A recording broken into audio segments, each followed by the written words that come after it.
Magandang buhay mga kanobela. Bago tayo magpatuloy, nais kong magpasalamat sa lahat ng nag-subscribe sa ating munting channel. At sa mga hindi pa nakapag-subscribe, kung maaari ay mag-subscribe na sa aking channel at pindutin ang notification bell para updated kayo sa bawat kabanata. Maaari rin kayong mag-like, comment, at e-share ang ating video para malaman din ng iba nating mga kanobela. Maraming salamat po. Ang ganti ng inapi, Kabanata 61 hanggang 65. Kabanata 61. Gusto na talagang mamatay ni Gerald. OSHT, anong meron? Lumabas ka ba ngayon nang hindi nagbabasa ng almanac? Bakit sunod-sunod kang sinampal ni Charlie? Kahit na siya ay nagpakamatay, ang painting na ito ay naging totoo, at ito ay nagkakahalaga ng higit sa 200,000. Gayunpaman, nasabi na niya ang kanyang matapang na salita. Ano ang dapat niyang gawin ngayon? Dapat ba talaga siyang kumain ng mesa? Imposible. Kapag nasunog ang sasakyan, maaari mo itong bilhin muli, ngunit paano makakain ng mesa? Kung talagang kakainin mo ito, hindi ba gustong mamatay ng mga tao? Pinagtawanan din siya ng ibang mga kaklase sa pagkakataong ito. Oh, Gerald, ikaw na mismo ang nagsabing kakainin mo ang mesa. Hindi ka ba nanghihinayang muli sa panahong ito? Oo, naghihintay pa rin ang lahat para sa iyong pagganap. Hindi alam kung sino ang hamampas sa mesa ngunit isang boses ang dumating. Kuya Gerald, mangyaring simulan ang iyong pagganap. Napakapangit ng ekspresyon ni Gerald, at sinabi niya, lahat, mga kaklase, hindi ba kailangan mong masiraan ng loob sa oras na ito? Careless, nakangiting sabi ni Charlie. Ikaw mismo ang nag-provoke ng bagay na ito. Hinikayat ka lang ng lahat na tuparin ang iyong mga pangako. Bakit ka nakipagpustahan? Alam ni Gerald na hindi siya makaget over sa pangyayari na ito ngayon, kaya tinitiis na lang niya ang kanyang galit. Aniya sa nakakainis na boses. Kanina lang ako impulsive. Hindi ko alam. Humihingi ako ng paumanhin kay Charlie at sa lahat. Sana lahat ay makapagpatawad. Nang makitang bigla siyang nanlambot, nagulat ang lahat. Si Gerald pa rin ba ito? Kailan niya ito inamin? Pero walang choice si Gerald. Anong gagawin niya? Kung hindi niya aminin yon, kakainin niya ang mesa. Imposibleng kainin ito. Kung kumilos siya ng walang kahihiyan, tiyak na nakagawa siya ng galit sa publiko, at hindi pa rin alam ng lahat kung paano siya libakin.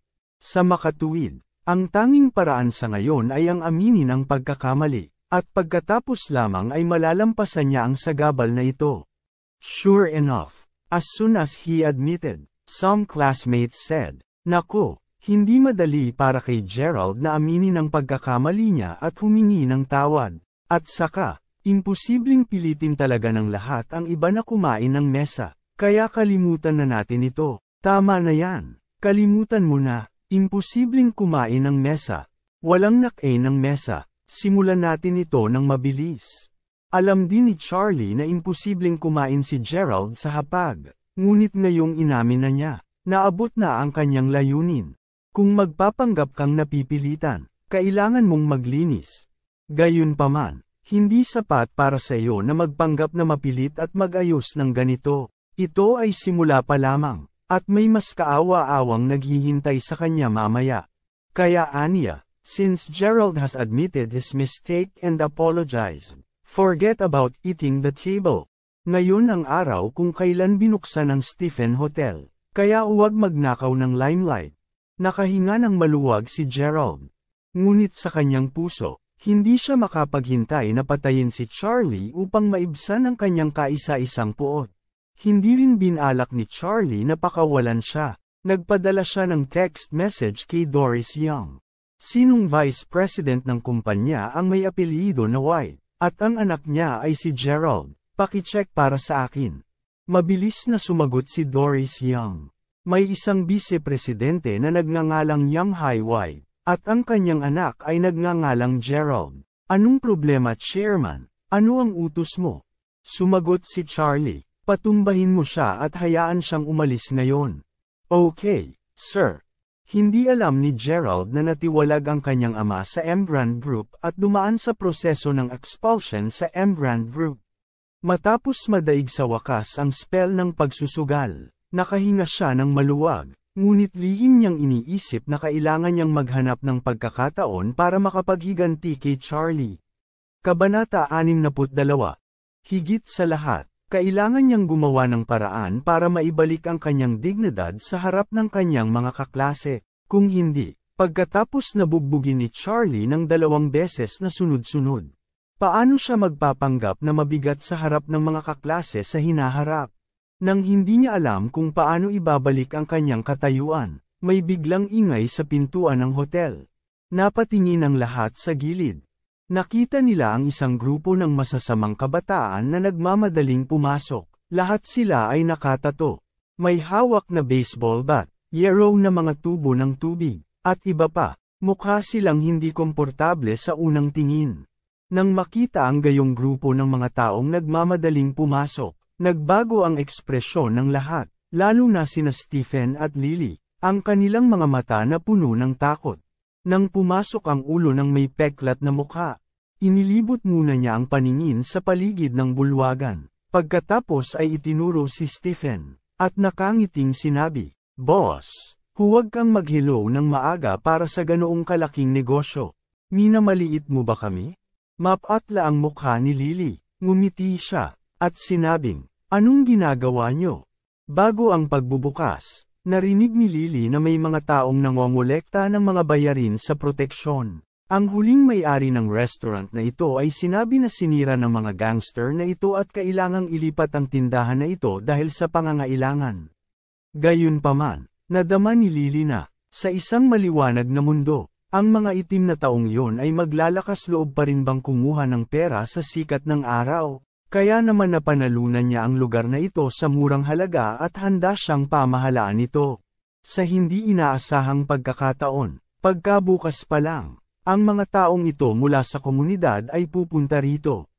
Ngumiti si Scarface, "Kapag magnenegosyo dito, natural na gusto naming alagaan ang kapatid naming si Biao. Ayaw namin ng sobra. Bigyan kami ng 20 ng stock ng iyong restaurant.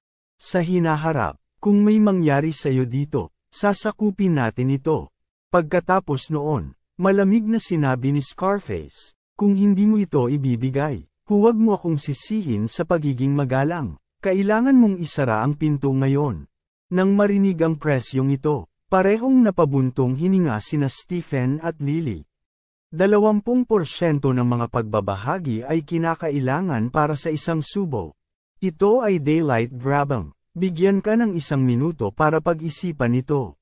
Biglang naramdaman ni Gerald na may pagkakataon siyang humarap. Kaya agad siyang lumabas at nagsabi, "Sino ang kasama mo?" Nakangiting tanong ni Scarface. "Ano ka ba? Kailangan ko bang sabihin sa'yo?"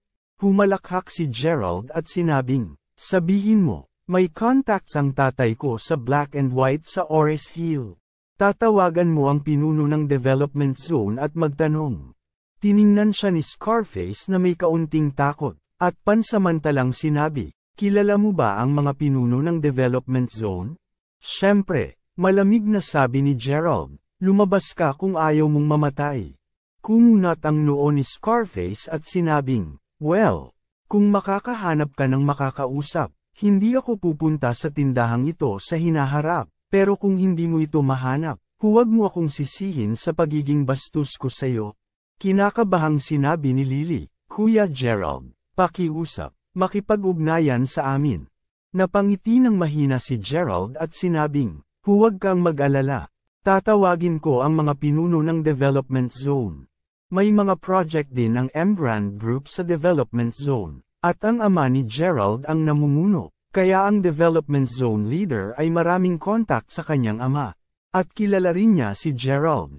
Direktang tinawagan ni Gerald ang unang tao, at sinadya niyang itinaas ang kanyang boses at sinabing, "Tito Lee, bakit may grupo ng mga gangster sa development zone na nangongolekta ng mga bayarin sa proteksyon? Pumunta silang lahat sa negosyo ng kaklase ko."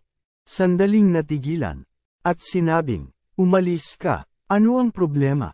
Sinabi ni Gerald, Nagbukas ng restaurant ang isang kaibigan ko at nakaranas ng kaguluhan at humingi ng bayad sa proteksyon. Kaya gusto kong tanungin si District Mayor Lee.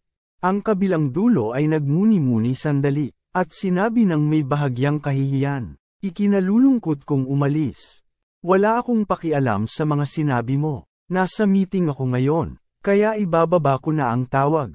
Hindi na hinintay na magsalita si Gerald. Ibinaba na niya ang telepono. Napatulala si Gerald. Anong nangyari?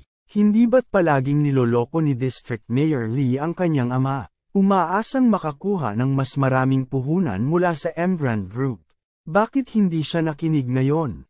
Saan nalaman ni Gerald na kumalat na sa buong pamunuan ng Ores Hill ang balitang pinatalsik ang kanyang ama sa Emgrand Group? Kabanata 63. Hindi alam ni Gerald ang dahilan, kaya inis na inis siya. Ngayong napakaraming kaklase ang nanunood, napapanganga na lang siya at naghahanap ng ibang karelasyon. Si Gerald ay muling tumawag sa taong namamahala sa sangay ng pampublikong seguridad ng distrito. Maganda rin ang relasyon ng taong ito sa kanyang tatay. As soon as the phone was connected, Gerald immediately said, "Director Isaac, it's me, Gerald. I have something to do in the development zone." Pagkasabi nun, sinabi ulit ni Gerald ang bagay na yon. Nahihiyang sinabi ng kabilang partido, "Gerald, ang kabilang partido ay tao ni A. Biao. Si Biao ay tao ni Mr. Orville. Mas mabuting huwag kang makialam sa bagay na ito." Tanong ni Gerald, "Wala ka bang pakialam?" Sinabi ng kabilang panig, "Dapat alam mo rin ang katayuan ng Mr. Orville." Medyo natarante rin si Gerald, at sinabing, "Kung gayon, maaari mong palaging iligtas ang mukha at tumulong sa kabilang partido, di ba?" Ang kabilang partido ay tumawa at sinabing, "Hindi ko talaga kayang ibenta ang mukha na ito, sorry."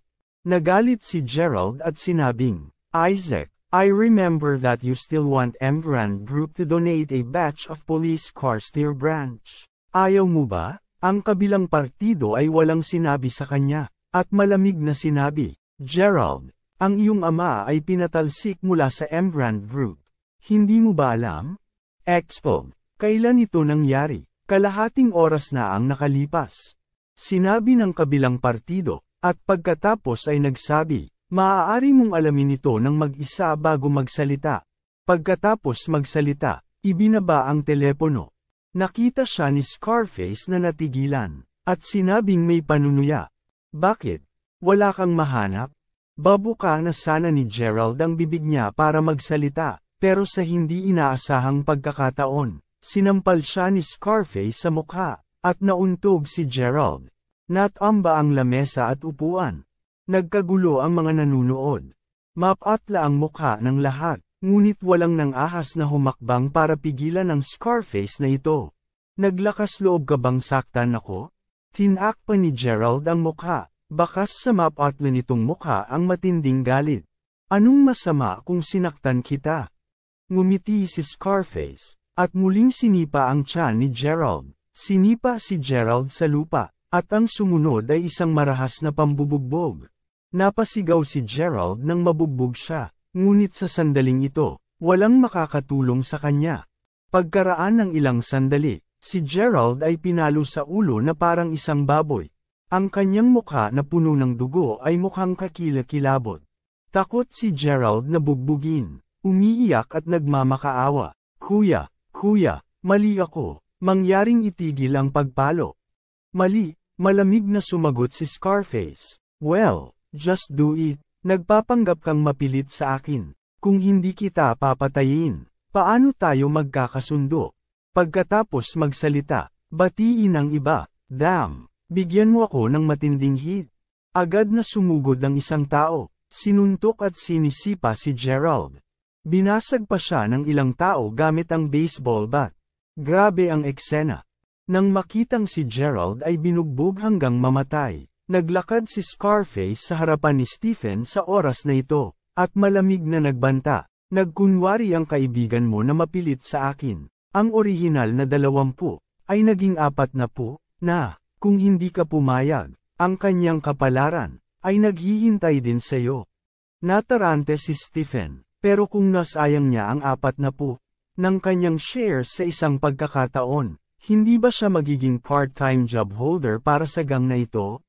Kaya't naglakas loob siya at nagsabi, kung gusto mo ng 40, kung gayon maaari mo akong patayin. Sumimangot si Scarface at malamig na sinabi, okay, pagkatapos ay tutuperin ko ang iyong hiling. Pagkatapos magsalita ay agad siyang naglabas ng matingkad na matalim na kutsilyo sa kanyang bulsa. Natakot ang lahat. At napasigaw pa ang babaeng kaklase. Nakita ni Charlie na ang peklat ay malapit ng kumilos kay Stephen. At kaagad na sinabi, ibaba mo ang kutsilyo para sa akin. Lumingon si Scarface at nagmura, sino ang gustong mamatay? Kabanata 64. Paglingon niya, nakita niya si Charlie. Ang kanyang mga mata ay tuliro sa una, at pagkatapos ay naging isang malalim na gulat, lumuhad siya sa lupa na may plop. Nang hindi pa gumaling ang lahat, nawala na sa mukha ng peklat ang matalim na kutsilyo, hinampas ang kanyang paa sa kaliwa at kanan, at umamin, Mr. Wade, sorry. Hindi ko alam na nandito ka, hindi kita nakita dito. Saglit na natigilan si Charlie, tumingin kay Scarface, at sinabing, kilala mo ba ako? Masiglang tumango si Scarface, at sinabing, Mr. Wade, subordinate ako ni Kuya Biao, nakita sa Classic Mansion. Biglang natauhan si Charlie, ito ay naging gayon. Ang nakababatang kapatid ni Orville ang pinagkaguluhan nina Gerald at Harold sa Classic Mansion noong araw na yon, na nagngangalang Biao. Ang taong ito ay nasasakupan ni Biao. No wonder takot siyang makita siya. Nakita ni Scarface na mahina ang kanyang mga paa, lalo na ang nakababatang kapatid ni Mr. Orville. Nagulat ang mga kaklase. Nagulat din si Lily na parang nasa panaginip. Hindi maintindihan ng lahat kung bakit ang isang mabangis na kapatid ni Biao, isang peklat na mukha na kahit si Gerald ay nang ahas na Sam Phelan, ay lumuhad para kay Charlie, ang manugang. Nagpapakita pa rin ng takot kay Charlie? Napatulala rin si Claire at tinanong si Charlie, anong problema, kilala mo ba siya? Natakot si Charlie na hindi niya maintindihan na may kinalaman siya sa underworld, at nagmamadaling sinabi, hindi ko siya kilala. Nang makita ito ni Scarface, dali-dali niyang sinabi, hindi ko kilala si Mr. Wade, at hindi ako kilala ni Mr. Wade. Paulit-ulit kong naririnig ang tungkol sa pangalan ni Mr. Wade at hinahangaan ko ito. This Ashole son-in-law, nirerespeto ng lalaking ito si Charlie? Hindi matanggap ng lahat ang realidad na ito, talagang mahiwaga. Nagmamadaling sinabi ni Scarface kay Stephen. Kaibigan ka ni Mr. Wade, mula ngayon, sasaklawin ko na ang iyong restaurant, at hindi kita sisingilin ng anumang bayad sa proteksyon. Kung may mangyari man, tutulungan kitang ayusin ito. Nang lumabas ang pangungusap na ito, nagulat ang lahat. Napaiyak si Lily sa pagkagulat sa kanyang puso. Sa araw na ito, ang kaibahan ay masyadong kapana-panabik. Dahil sa mukha ni Charlie, nakatipid sila ng 40 shares, higit sa lahat, handang takpan ng peklat na mukha na ito ang hotel ng libre para makakuha ng pabor kay Charlie. Ngayon ay maaari na silang magnegosyo ng may kapayapaan ng isip. Si Charlie ay isang negel-iligtas buhay na biyaya. Nagpapasalamat din si Stephen, at taos-pusong sinabi, Charlie, talagang nagpapasalamat ako sa bagay na ito. Ngumiti si Charlie at sinabing, salamat sa akin. Masyado kang malayo sa paningin. Tumingin si Scarface kay Gerald, na binugbog ng walang malay, at sinabing may takot at pag-aalala. I'm sorry, Mr. Wade, napalo ko ang kaibigan mo. Bahagyang sinabi ni Charlie, hindi mahalaga, hindi ko siya kaibigan. Isang kakilala lamang, at walang pagkakaibigan. Pagkatapos ng lahat, sinabi niya muli, ipadala mo siya sa ospital. Dapat hindi ito makaapekto sa pagbubukas ng seremonya dito. Agad na tumango si Scarface, pagkatapos ay ipinadala niya sa ospital. Gerald, Mr. Wade, ipagpatuloy niyo lang, hindi kami makikialam.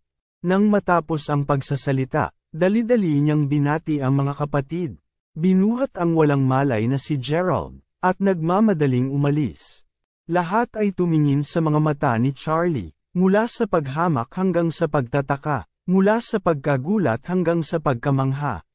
Walang nakakaalam kung bakit may ganoong kalaking enerhiya si Charlie. Parang biglang naging ibang tao ang live-in na ito. Sa salo-salo, maraming tao ang lumapit kay Charlie, kasama na si Lily, na unang nagmura kay Charlie.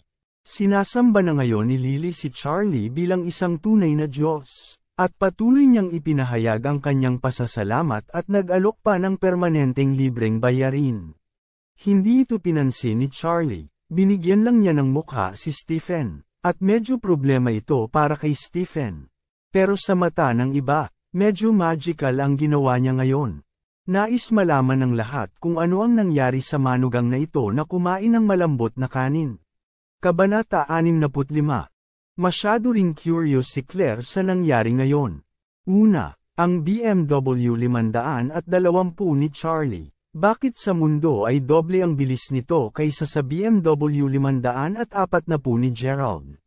Pagkatapos ay mayroong sinaunang painting si Charlie na daan-daang libo.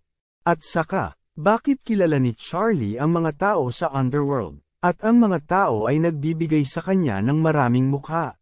Sa pagbabalik, ipinaliwanag sa kanya ni Charlie, sinabi niya kay Claire na ang BMW 520 na ito ay isang test driving na kotse na binago ng isang 4S store. Upang mapagkakamalang isipin ng mga user na napakalakas ng kotseng ito, gumawa siya ng kaunting pagbabago. Hindi gaanong alam ni Claire ang tungkol sa mga kotse, kaya naniwala siyang kalokohan ito. Kung tungkol sa mga sinaunang painting, ito ay ipinaliwanag na noon pa. Gayunpaman, ang bagay na Scarface ay medyo nakakalito. Kung tutuusin, ang isa-isang tinawag siyang Mr. Wade. At hindi ito maipaliwanag ni Charlie. Sa huli, masasabi lang niyang kamag-anak ng sarili niyang kaibigan ang mukha nitong may peklat na kuya. Nakita niya siya noon sa party ng isang kaibigan, at iginagalang din niya ito dahil sa mukha ng kaibigan. Naramdaman ni Claire na may mali, ngunit nang makita ang katiyakan ni Charlie, alam niyang walang silbi ang magtanong pa, kaya hindi na siya nagtanong pa. Pinagmamasdan ni Elsa si Charlie. At pakiramdam niya ay hindi madali si Charlie. Kaya nagpasya siyang obserbahan siya sa hinaharap upang makita kung ano ang mga lihim niya. Kawawa naman daw si Gerald. Siya ay nakoma nang siya ay ipadala sa ospital. Ang kanyang ama ay pinatalsik sa Emgrand Group at napag-alamang ginamit ang kanyang posisyon para sa pansariling pakinabang. Siya ay idinmanda ng legal na departamento ng Emgrand Group at agad na inaresto ng mga grupo ng pampublikong seguridad. Masasabing tapos na ang bahay ni Gerald. Gayunpaman, ang pamilya ni Gerald ay hindi kilala sa Ores Hill, at walang sinuman ang nag-aalala tungkol sa kanilang buhay at kamatayan. Ang talagang nakakakuha ng atensyon ng lahat ay ang mga tycoon sa antas ng Diyos, at ang mga misteryosong malalaking figura na pupunta sa Shangri-La Hanging Garden. Lahat ay hindi makapaghintay na malaman. Sino siya? Pareho ba itong tao? Hindi nagtagal. Dumating ang oras ng anibersaryo ng kasal. Dahil matagal na niyang sinabi kay Claire na gusto niyang bigyan siya ng sorpresa. Pinilit ni Charlie na magsuot ng marangal at eleganteng puting panggabing damit bago lumabas. Nagbitiw si Claire, at sabay na bamulong, kakain lang sa labas. Bakit kailangan mo pa akong magsuot ng ganyang formal na damit? Kahit na ang anibersaryo ng kasal natin ngayon, hindi naman kailangang maging napaka-grande. Di ba? Ngumiti si Charlie at sinabing, ngayon ang ating 3 anibersaryo. Natural. Ito ay magiging mas formal. Nagpabok na ako ng kainan. Ang mga pagsasaayos para ngayong gabi ay garantisadong masisiyahan ka. Nagawa niya ang isang mahusay na trabaho ng pag-iingat ng mga lihim sa mga araw na ito, at ang kanyang asawa ay hindi nag-alinlangan tungkol dito. Bahagyang ngumiti si Claire, at sobrang naantig siya. Sa unang 2 taon ng kanilang wedding anniversary, casual na ginugol ito ng dalawa sa bahay. Bagamat hindi pangkaraniwan, si Charlie noong panahong yon ay wala pang pera. Naghahanda siya ng ilang maliliit na regalo para sa kanya upang masiyahan siya. Gayunpaman, sa taong ito ay kakaiba si Charlie at pinananatiling misteryoso. Ngunit sa halip ay hindi niya mahulaan kung anong mga bagong trick ang gustong gawin ng kanyang live-in na asawa. Maya-maya, nagpalit na silang dalawa ng damit, lumabas at sumakay ng taxi, hanggang sa Shangri-La Hotel. Bumaba si Charlie sa kotse, tumingin kay Claire na nakatayo sa tabi niya. Ang kanyang mga mata ay hindi maipaliwanag na maamo, at sinabing, "Claire, ngayong gabi, nandito tayo para ipagdiwang ang ikatlong anibersaryo ng kasal. Ano sa tingin mo?"